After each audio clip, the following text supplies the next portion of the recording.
Take us through your latest national auction clearance rate data that you watch closely. Not too bad. Still pretty steady across the country at 75.7 for the week just gone. Now, this time last year, we always like to draw the comparison, it was 68.9. So the market's still better. And people are saying the market has slowed down. It hasn't slowed down. It's better.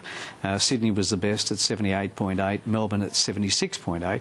But the interesting one is Brisbane at 60.6. That's been in the 60s for 3 weeks. So I'm really impressed with Brisbane, your hometown, right? Or something like that anyway. Perth. Perth I won't talk about. I'll leave Perth out of it for the moment. Canberra, 79.2%. So it's been up there as well. So some really high clearance rates going on across the country, even though there are certain pockets, as you mentioned with Perth, that are still struggling. Homes advertised for sale? Not good. Negative 1.13% over this time last week. It was up last week, but it's gone down again. And for the, this time over last year, it's negative 1.38%. New Zealand market was fantastic last week, up 6+%, down this week 8.3% over this time last week, and again for the year to date negative 1.4. So they've got a busy market, but their stock's not keeping up with the demand again there. Homes advertised for sale? Now, that's the situation that we're referring to. Those are the areas. We need to go to the rents now, Dan, so cut across to the Dan. Residential rent price movements. Thank you. All right. And vacancy rates. And vacancy rates. There we go. Yeah. Good. The rent movement is very, very steady. Been steady for a little period of time. And you asked me about which of the areas are damaged the most.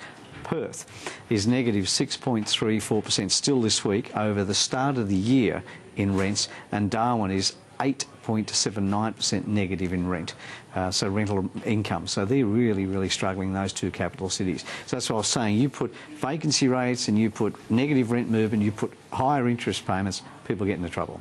There you go. Charles, every time we do this show, I'm so impressed at how you can recall so many numbers. Yeah, and just have such I've left accuracy. the vacancy rates, 3.27 Sydney, 5.5 Melbourne, 6.26 in Perth, 5.01 for the country on those three capital cities. So. Don't know how he does it. Ladies and gentlemen, thank you for joining us on the program this evening. Gentlemen, great to have you on the show as well. Thank you again. Thanks, Dan. That does wrap up your Property Empire. Thank you for joining us.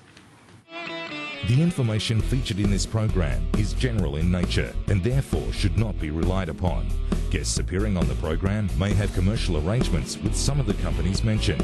Before making any investment, insurance or financial planning decisions, you should consult a licensed professional who can advise whether your decision is appropriate for you.